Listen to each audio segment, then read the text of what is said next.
جیسا کہ آپ کے علم ہے کہ ماہ رمضان سے قبل بھی ہمارا الحمدللہ تقریباً سال بھر سے ہی یہ ہمارا سلسلہ جاری ہے، جس کے تقریباً 45 سے زیادہ سلسلے ہو چکے ہیں، اور اس میں تقریباً 550 سے زیادہ سوالات کے جوابات دیے گئے ہیں۔ پہلا سوال یہ کیا گیا کہ قرآن کریم میں کتنی مرتبہ بسم اللہ الرحمن الرحیم لکھی گئی ہے، اور سورہ توبہ سے پہلے بسم اللہ الرحمن الرحیم کیوں نہیں ہے؟ جواب یہ ہے کہ قرآن کریم میں کل صورتیں 114 ہیں، ان میں سے 113 کے شروع میں بسم اللہ الرحمن الرحیم لکھی جاتی ہے۔ سورہ توبہ کے آغاز میں، جسے سورہ براءت بھی کہتے ہیں، اس کے شروع میں سورہ بسم اللہ الرحمن الرحیم نہیں لکھی جاتی، لیکن سورہ نمل میں درمیان صورت میں بھی ایک مرتبہ پوری بسم اللہ موجود ہے۔ جب سلیمان علیہ السلام نے خط لکھا تھا بلقیس بلقیس کو، تو اس کے خط میں آپ علیہ السلام نے بسم اللہ الرحمن الرحیم لکھ کر وہ خط بھیجا تھا، اور فرمایا وَإِنَّهُ مِن سُلَيْمَانَ وَإِنَّهُ بسم اللہ الرحمن الرحیم، کہ یہ سلیمان کی طرف سے ہے اور اللہ کے نام سے اس میں جو لکھا گیا ہے، اور جو بڑا رحمان اور رحیم رحمت والا ہے۔ تو یوں اس طرح یہ بیچ کی بسم اللہ ملا کر اسی طرح 114 صورتیں جس طرح موجود ہیں، تو بسم اللہ کی تعداد بھی 114 ہو جاتی ہے۔ اب رہی بات کہ سورہ براءت سورہ توبہ کے شروع میں کیوں نہیں ہے بسم اللہ الرحمن الرحیم، تو اس صورت میں کیونکہ اللہ تبارک و تعالیٰ نے قتال جہاد کا حکم ارشاد فرمایا تھا، اور رسول اللہ صلی اللہ علیہ وسلم کو حکم دیا گیا کہ آپ اب سختی سے کام لیں، یعنی اس سے پہلے آپ صلی اللہ علیہ وسلم کو جہاد کا حکم نہیں تھا، آپ صلی اللہ علیہ وسلم نرمی فرمایا کرتے تھے۔ تو اس صورت میں منافقین پر، کفار پر، مشرکوں پر جہاد کا حکم دیا گیا۔ تو چونکہ بسم اللہ جو رحمت پر مشتمل ہے، اور اس صورت کے آغاز میں ہی گویا کہ اللہ تبارک و تعالیٰ کے غضب کا ذکر ہے، براءۃ من اللہ ورسولہ، کہ اللہ تعالیٰ کی طرف سے بھی اور اس کے رسول کی طرف سے بھی وہ لوگ آزاد ہیں، یعنی اللہ اور اس کا رسول ان سے بیزار ہیں۔ تو اس طرح اللہ کے غضب کا ذکر کیا گیا، اس لیے پہلے بسم اللہ نہیں لکھی گئی، کیونکہ بسم اللہ میں رحمت کا ذکر ہے اور اس صورت کے اندر غضب کا ذکر ہے، اس لیے اس صورت کے شروع میں بسم اللہ الرحمن الرحیم نہیں لکھی جاتی۔ اور حکم بھی یہی ہے کہ جب تلاوت کرتے ہوئے اگر درمیان میں یہ صورت آ جائے تو بسم اللہ الرحمن الرحیم نہ پڑھی جائے۔ ویسے تو کوئی بھی صورت شروع کی جائے تو اس کے شروع میں بسم اللہ پڑھنا سنت ہے، لیکن اس صورت کے شروع میں بسم اللہ پڑھنے کی اجازت نہیں ہے۔ البتہ اگر کوئی شخص تلاوت ہی اس صورت سے شروع کر رہا ہے تو پھر وہ تلاوت کی نیت سے بسم اللہ الرحمن الرحیم پڑھے گا، اس صورت کو شروع کرنے کی نیت سے بسم اللہ الرحمن الرحیم نہیں پڑھے گا۔ امید ہے کہ یہ گفتگو سمجھ میں آ گئی ہوگی۔ ایک اور سوال کیا گیا، کاٹنے والے کتے کو، جس کو باولا کتا کہتے ہیں، جو لوگوں کو کاٹ کر نقصان پہنچائے، تو اس کو مار دینا کیسا، یا اس کو مار دینا چاہیے یا نہیں؟ یاد رکھیے کہ جو کتا نقصان پہنچاتا ہو اور وہ کسی کو کاٹ لے اور اس کو کاٹ کر شدید نقصان پہنچائے گا، تو ایسے کتے کو مار دینا ضروری ہے، مار دینے کی اجازت ہے۔ اگر وہ کسی کی ملکیت میں ہے وہ کتا، یعنی اس کا کوئی مالک بھی ہے، تو اس کے مالک کو کہا جائے گا کہ وہ مارے،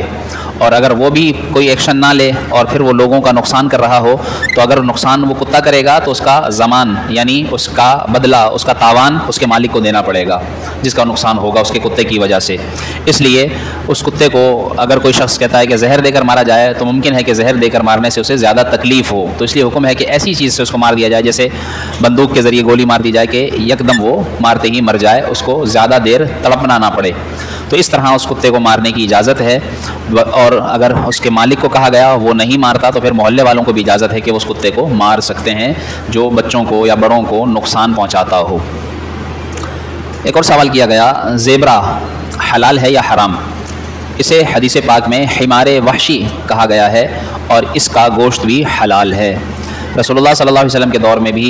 صحابہ کرام علیہم الرضوان نے ایک موقع پر اس کا گوشت کھایا، اور جب آ کر بتایا آپ صلی اللہ علیہ وسلم کو، تو آپ صلی اللہ علیہ وسلم نے ارشاد فرمایا کہ تمہارے پاس اس کے گوشت میں سے کچھ ہے تو مجھے بھی کھلاؤ، اور پھر آپ صلی اللہ علیہ وسلم کو پہنچایا گیا، تو آپ صلی اللہ علیہ وسلم نے اس کا گوشت تناول فرمایا۔ اس طرح زیبرے کا حلال ہونے کا ثبوت ثابت ہوتا ہے۔ سلام کرتے ہوئے اگلا سوال یہ ہے کہ کوئی شخص سلام کرتا ہے تو منہ سے نہیں کہتا السلام علیکم، بلکہ ہاتھ سے یا سر کے اشارے سے یا انگلی کے اشارے سے یا آنکھوں کے اشارے سے سلام کرتا ہے یا جواب دیتا ہے۔ خاص طور پر جواب دینے کے معاملے میں اشارے سے یوں کر دیا جاتا ہے یا آنکھ کے اشارے سے یوں کر دیا جاتا ہے، تو اس طرح اشارے سے سلام کا جواب دینا کیسا؟ یاد رکھیے کہ جس نے سلام کیا اگر اس کا سلام سنائی دیا یعنی السلام علیکم کسی نے کہا اور سن لیا تو اب جواب دینا زبان سے ہی ضروری ہے، زبان سے ہی جواب دینا واجب ہے، نہیں دے گا تو گناہ گار ہوگا، واجب کا ترک ہوگا۔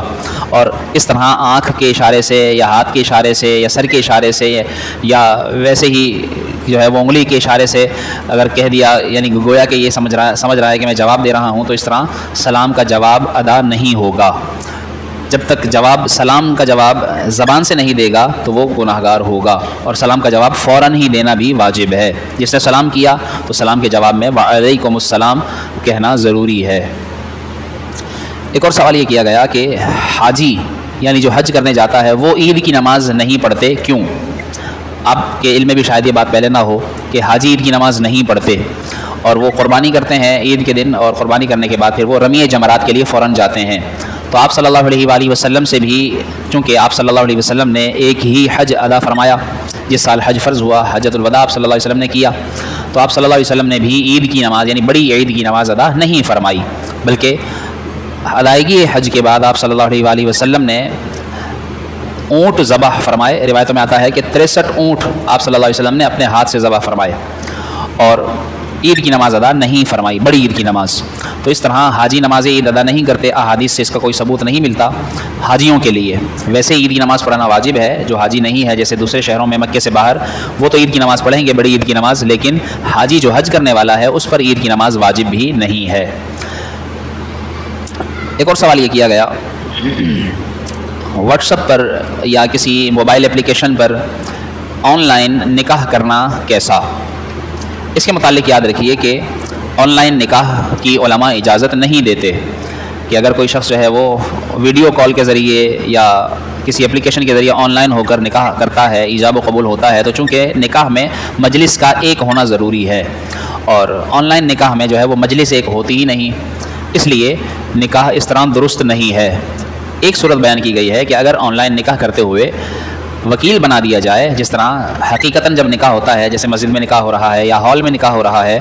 اور لڑکی گھر میں ہے، تو پھر وہ وکیل جو ہے وہ جاتا ہے اور پھر وہ اس سے وکالت لے کر آتا ہے۔ تو اگر اس طرح وکالت نامہ دے دیا جائے کہ جیسے کوئی یہاں سے باہر ملک میں نکاح پڑھا رہا ہے، کسی کے لڑکا یہاں ہے لڑکی وہاں ہے، تو پھر یہ یہاں والا لڑکا تو موجود ہے چونکہ، اور وہاں لڑکی سے ڈائریکٹ ایجاب و قبول نہیں، بلکہ وہاں وہ لڑکی کسی وکیل کو اپنی اجازت دے دے نکاح کی، اور پھر وہ وکیل جو ہے وہ ایجاب و قبول کرے اور وہ کہے کہ میں اس لڑکی کا نکاح فلاں بن فلاں سے کرنے کا وکیل ہوں اور میں یہ نکاح کرواتا ہوں، اجازت دیتا ہوں، اور اس طرح ایجاب و قبول ہوتا ہے تو پھر نکاح درست ہے۔ بصورت دیگر نکاح جائز نہیں، آن لائن اس طرح نکاح نہیں ہوتا۔ لیٹ کر قرآن پڑھنا کیسا؟ علماء نے لکھا ہے کہ اتنا لیٹنا کہ بالکل چت لیٹ جائے تو یہ قرآن کو پڑھنے کی بے ادبی ہے۔ اگرچہ پھر بھی کوئی قرآن اس طرح پڑھتا ہے تو اس کو گناہ نہیں ملے گا، قرآن کی تلاوت تو کر سکتا ہے، لیکن بے ادبی ضرور ہے، تو کم از کم اتنا ہو کہ اپنے پاؤں سمیٹ لے۔ اگر پاؤں سمیٹ لیتا ہے تو یہ تعظیماً جو ہے وہ اس طرح تلاوت قرآن کریم کا کچھ نہ کچھ حق ادا ہوگا۔ تو اگر کوئی مجبوری نہ ہو، کمر میں درد شدید نہ ہو اور کوئی وجہ نہ ہو، تو پھر تو جو ہے وہ بیٹھ کر بادب قبلہ رو ہو کر تلاوت قرآن کرے، اور اگر کوئی مجبوری ہے یا ویسے ہی اگر ٹیک لگا لیتا ہے تکیے سے یا دیوار سے یا لیٹ جاتا ہے، تو اگر لحاف اوڑھا ہوا ہے تو کم از کم سر لحاف سے باہر نکال کر قرآن کی تلاوت کرے۔ اور خاص طور پر علماء نے لکھا ہے کہ اگر اس طرح اسے نیند آ جاتی ہو پڑھتے پڑھتے تو پھر اس طرح قرآن پڑھنے کی اجازت نہیں ہے۔ یہاں تک کہ لکھا گیا کہ اگر کوئی شخص اس طرح نماز پڑھتا ہے، نفلی نماز جس میں نیند کا غلبہ ہو، تو اس کو بھی حکم یہ دیا گیا کہ پہلے وہ نیند پوری کرے اور پھر نفل نماز ادا کرے۔ فرض میں تو نیند کو چھوڑے گا، نماز ادا کرے گا نفلی نماز میں، کیونکہ ممکن ہے کہ نیند میں بسا اوقات ایسا ہوتا ہے کہ وہ پڑھنا کچھ چاہتا ہے اور پڑھ کچھ جاتا ہے۔ ایسے ہی قرآن اگر پڑھتا ہے تو قرآن اگر پڑھتے ہوئے نیند کی صورت آ گئی، لیٹ کر قرآن پڑھ رہا تھا، نیند آ گئی، اونگ گیا اور پھر اس نے کچھ کا کچھ پڑھ دیا، تو ممکن ہے کہ معنی فاسد ہو جائیں۔ تو اس لیے قرآن کی تلاوت میں خاص طور پر احتیاط کرے کہ اگر نیند کا غلبہ ہو تو پھر نیند پوری کر کے اس طرح ایک طرح سے فریش ہو کر پھر نماز پڑھے یا تلاوت قرآن کرے۔ اور خاص طور پر لیٹنے میں چونکہ یہ زیادہ اندیشہ ہے تو بہتر تو یہی ہے کہ کوئی عذر نہ ہو تو بیٹھ کر تلاوت کرے، وگرنہ سوال جو ہے کہ لیٹ کر قرآن کی تلاوت کرنا جائز ہے یا نہیں، تو اس کا جواب یہی ہے کہ تلاوت قرآن لیٹ کر وہ کر سکتا ہے۔ ایک اور سوال یہ کیا گیا کہا جاتا ہے کہ کوئی شخص فلاں کوئی بہت نیک آدمی ہو تو اس کے بارے میں کہا جاتا ہے کہ وہ تو اس دور کا موسیٰ ہے، تو ایسا کہنا کیسا؟ یاد رکھیے کہ کہنے والے کی مراد یہ ہرگز نہیں ہوتی کہ وہ مراد ویسی ہی لے رہا ہے جیسا موسیٰ علیہ السلام اللہ کے نبی تھے، اس طرح اس کو نبی نہیں مانتا۔ مطلب یہ ہوتا ہے کہ جس طرح موسیٰ علیہ السلام نے فرعون کا مقابلہ کیا، فرعون باطل پر تھا، موسیٰ علیہ السلام حق پر تھے، تو انہوں نے حق کے ذریعے حضرت موسیٰ علیہ السلام نے فرعون کو مات دی۔ وہ جب آپ کے مقابلے میں آیا تو اس کے جادوگروں کو موسیٰ علیہ السلام نے ہرایا، اور یوں حق کا غلبہ ہوا، حق غالب آیا موسیٰ علیہ السلام کے ذریعے۔ تو کہنے والا اگر یہی مراد لیتے ہوئے یقیناً یہی مراد لیتا ہے کہ بھئی فلاں موسیٰ ہے اس دور کا، مطلب یہ کہ وہ بہت اچھا کام کر رہا ہے، دین کا غلبہ اس کے ذریعے ہو رہا ہے، دین پھیل رہا ہے، حق غالب آ رہا ہے، باطل مٹ رہا ہے، تو یوں کہنا تو اس طرح اس کی کہنے کی اجازت ہے، اور مراد اس کی یہی ہوتی ہے کہ وہ موسیٰ نہیں بلکہ موسیٰ کی طرح نیک کام کر رہا ہے، حق کام کر رہا ہے۔ جس طرح روایتوں میں یہ بھی الفاظ ملتے ہیں یا کسی کا قول ملتا ہے لِكُلِّ مُبْطِلٍ مُحِقٌ وَلِكُلِّ مُفْسِدٍ مُصْلِحٌ، کہ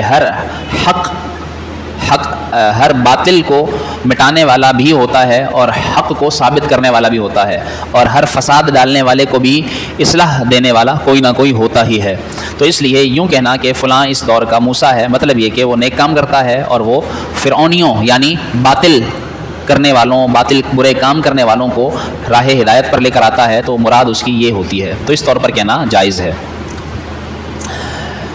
بال پیلے کرنے کے لیے کوئی کیمیکل لگانا یا شیمپو اس طرح کا استعمال کرنا یا اس طرح کا بلیچ کرنا، بعض جس طرح آپ نے دیکھا ہوگا آج کل کے بال اس طرح سے رنگتے ہیں کہ وہ الگ شیڈ ان میں آ جاتا ہے، اور وہ فیشن کے طور پر ہوتا ہے۔ جس طرح بعض نوجوان پف نکالتے ہیں آگے سے بالوں کو، تو پھر وہ مخصوص حصہ بالوں کا رنگتے ہیں، یا خواتین میں بھی اس طرح آج کل سنا ہے کہ بال رنگوانے یعنی کہ اس کو بلیچ کروانے کا سلسلہ چلتا ہے، تو اس طرح کرنا کیسا؟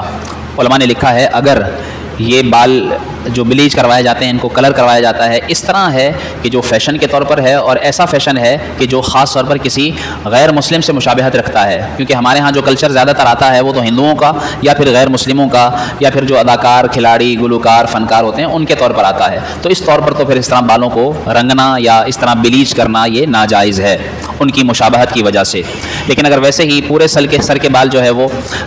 کسی طرح کسی اور رنگ میں رنگے جا رہے ہیں، اور وہ باقاعدہ کوئی ایسی کسی قوم کی مشابہت نہیں ہوتی، تو پھر جو ہے جس طرح کوئی شخص براؤن کر لیتا ہے یا کوئی شخص جو ہے وہ اور کسی کلر سے رنگتا ہے، تو پھر بالوں کے جو سر کے بال ہیں ان کو رنگنا اس طرح جائز ہے، مردوں کا بھی اور عورتوں کا بھی۔ رہی بات داڑھی کی، تو داڑھی پر سیاہ خضاب لگانا مردوں کے لیے منع ہے۔ ہاں وہ سیاہ کے علاوہ، کالے کے علاوہ کوئی اور خضاب، کوئی اور رنگ، چاہے وہ کیمیکل والا ہو یا مہندی کے طور پر کوئی چیز ہو، تو وہ لگا سکتا ہے۔ اس کے علاوہ کالا کرنا، یہ مرد کو داڑھی کالی کرنا منع ہے۔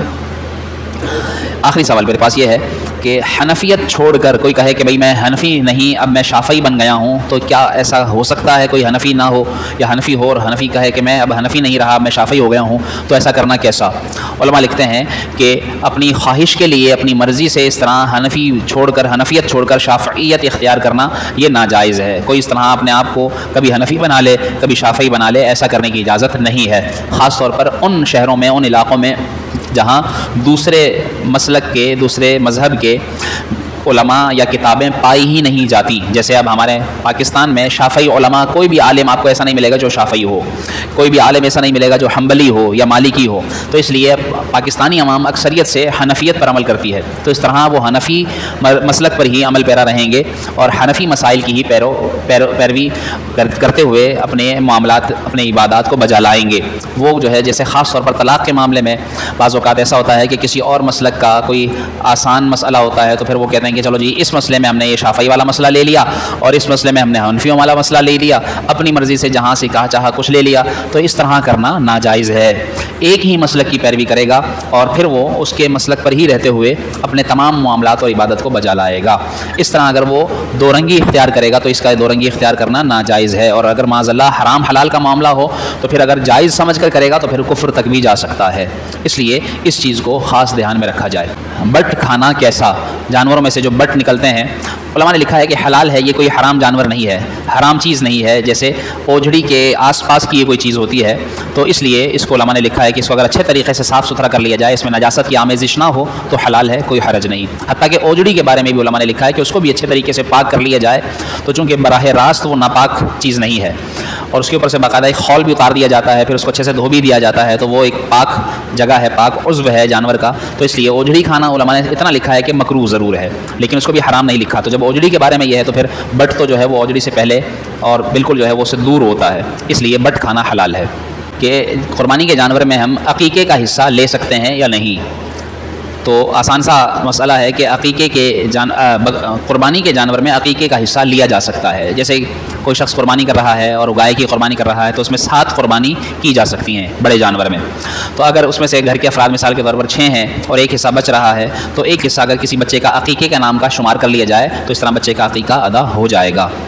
دوسرا سوال یہ ہے کہ لڑکے کے لیے اور لڑکی کے لیے کتنے جانور اور کون سے جانور کرنا سنت ہے؟ یاد رکھیے کہ عقیقے کے لیے اگر لڑکے کا عقیقہ کیا جا رہا ہے تو 2 بکرے اور لڑکی کا عقیقہ کیا جا رہا ہے تو 1 بکری ذبح کرنا سنت ہے۔ لیکن اگر اس کے برعکس بھی ہو جائے، یعنی لڑکے کے لیے بکریاں اور لڑکی کے لیے بکرا ذبح کر دیا جائے تو بھی جائز ہے، اور اگر 2 نہ ہو سکیں 1 کر دیا جائے تو بھی جائز ہے۔ 2 ہونا بھی ضروری نہیں ہے، سنت کی حد تک ہے، وگرنہ 1 جانور یعنی 1 قربانی اگر کر دی جائے تو پھر عقیقہ ادا ہو جاتا ہے۔ کسی نے یہ سوال کیا کہ خاص موقع پر ہی میٹھا کیوں بنایا جاتا ہے، جیسے حلوہ جسے ہم جو ہے مخصوص انداز سے بناتے ہیں، جیسے سوجی کا حلوہ اور مختلف جو ہے وہ قسم کے حلوے بنائے جاتے ہیں۔ دراصل یہ سمجھ لیجئے کہ حلوۃن عربی زبان میں کہا ہی میٹھے کو جاتا ہے، کوئی بھی میٹھی چیز ہے وہ حلوہ ہے، کوئی بھی میٹھا ہے وہ حلاوتن، ہم اس کو حلوہ بولتے ہیں، پھر ہمارے ہاں استعمال ہوتے ہوتے اب حلوہ کہلاتا ہے۔ تو حالانکہ یہ لفظ ہے حلاوتن، ٹھیک ہے، جس طرح ایک لفظ آپ نے عربی زبان میں سنا ہوگا حلاوت یعنی مٹھاس، تو میٹھی چیز کو حلوہ کہا جاتا ہے، کوئی بھی چیز ہو، چاہے سوجی کی ہو کسی اور چیز کی ہو، میٹھی چیز حلوہ ہے۔ اور حلاوت ایمان رسول اللہ صلی اللہ علیہ وسلم نے بیان فرمائی ہے کہ اگر کوئی شخص جو ہے وہ بدنگاہی سے خود کو بچاتا ہے تو اللہ تبارک و تعالیٰ اسے عبادت کی لذت، عبادت کی حلاوت نصیب فرماتا ہے۔ حلاوت سے مراد مٹھاس، لذت، جس کو کھانے میں مزہ آئے۔ تو اس طرح میٹھا ہر ایک پسند کیا جاتا ہے، ہر ایک پسند کرتا ہے، اس لیے میٹھے کو حلوہ کہا جاتا ہے۔ اب جو ہے وہ کہا گیا کہ شب برات پر ہی آپ حلوہ کیوں بناتے ہیں، یا مخصوص موقع پر ہی جو ہے وہ مخصوص نیاز کیوں دی جاتی ہے؟ تو یاد رکھیے کہ یہ رواج ہے۔ جیسے اب آپ کہیں کہ بھائی شادی کے موقع پر جو ہے وہ قورمہ ہی کیوں بنتا ہے، شادی کے موقع پر کوئی دال چاول کیوں نہیں کھلاتا، شادی کے موقع پر کوئی بھنڈی کا سالن بنا کر کیوں نہیں کھلاتا؟ بھائی ایک رواج بن گیا ہے، اس موقع پر اگر کوئی ایسا کر دے گا تو اس کا کرنا جائز ہے۔ اگر قورمے کی جگہ اس نے کوئی سبزی بنا دی لیکن لوگ پتہ ہے کہ تھو کریں گے، لوگ کیا کہیں گے، تو اس طور پر جو ہے وہ ایک چیز جو جس طرح چل رہی ہوتی ہے اس کو اسی طرح چلنے دیا جاتا ہے۔ تو جس طرح شادیوں کا رواج ہے اسی طرح جو ہے وہ ایک ہمارے بزرگوں کا طریقہ رہا ہے کہ شب برات پر کوئی میٹھی چیز بنا کر کھلائی جاتی ہے۔ ایسے ہی جب محرم کا موقع آتا ہے تو اس پر میٹھا پانی جسے ہم شربت کہتے ہیں، یا کھچڑا جس کو ہمارے عرف عام میں حلیم کہا جاتا ہے، حالانکہ اس کو حلیم نہیں کہنا چاہیے، اللہ کا نام ہے حلیم، تو اسے دلیم کہنا چاہیے کیونکہ دالوں سے بنتا ہے، تو اس کو دلیم کہنا مناسب زیادہ ہے، تو وہ بنایا جاتا ہے۔ اسی طریقے سے 12 ربیع الاول پر زیادہ تر جو ہے وہ چاولوں کا اہتمام کیا جاتا ہے وغیرہ وغیرہ۔ تو اس لیے موقع کی مناسبت سے مختلف چیزیں کی جاتی ہیں، لیکن اگر کوئی شب برات پر حلوہ نہیں بنائے گا تو وہ بھی کوئی ایسا نہیں کہ اس نے حرام ناجائز کام کر دیا۔ شب برات پر اگر کسی نے سالن بانٹ دیا یا کسی نے چاول کھلا دیے تو بھی جائز ہے۔ اور یہ دراصل ہوتا کیا ہے کہ ایک صلہ رحمی کا طریقہ ہے کہ چلیں رشتہ داروں کے ہاں کچھ نہ کچھ کھانے پینے کے لین دین کا سلسلہ بن جاتا ہے، دعوت کا اہتمام ہو جاتا ہے، ویسے جو سال بھر نہیں آتے جاتے نہیں ملتے اس بہانے ملاقات ہو جاتی ہے، اور پھر غریبوں کا بھلا ہوتا ہے۔ ہم تو یہ کہتے ہیں کہ ایک دوسرے کو کھلانا، اب دیکھیں نا احادیث میں کیا مفہوم ملتا ہے کہ اگر مرد اپنے گھر والوں کے لیے خرچ کرتا ہے تو اللہ تعالیٰ اس کا یہ خرچ کرنا بھی اس کے لیے صدقے کا ثواب کا سبب بن جاتا ہے۔ اگر شوہر اپنی زوجہ کے منہ میں نوالا ڈالتا ہے تو اللہ تعالیٰ اس پر بھی اسے صدقہ کرنے کا ثواب عطا فرماتا ہے۔ تو بھائی جب گھر والوں کو کھلانا صدقہ ہے، ثواب کا ذریعہ ہے، تو پھر غریبوں کو کھلانا یہ بھی ثواب کا ذریعہ ہے، اپنے رشتہ داروں کو کھلانا یہ بھی ثواب کا ذریعہ ہے۔ اور یہ ثواب جو ہمیں ملتا ہے ہم اللہ کی طرف سے اللہ کی بارگاہ میں یہ دعا کرتے ہیں کہ یا اللہ یہ جو تو نے ثواب ہمیں دیا یہ ثواب ہمارے مرحومین کو پہنچا۔ اب ثواب سے مطلب کیا ہوتا ہے کہ اگر ان پر کوئی عذاب ہو رہا ہے تو انہیں کوئی راحت مل جائے، انہیں تھوڑا سکون مل جائے، اگر وہ جنت میں ہیں تو انہیں اور اچھی نعمتیں مل جائیں، یہ مقصد ہوتا ہے ثواب پہنچانے کا۔ اور بخشا تو وہ اپنے عمل سے ہی جائے گا، ہماری تو دعا اگر اس کے حق میں قبول ہو جاتی ہے، کیونکہ یہ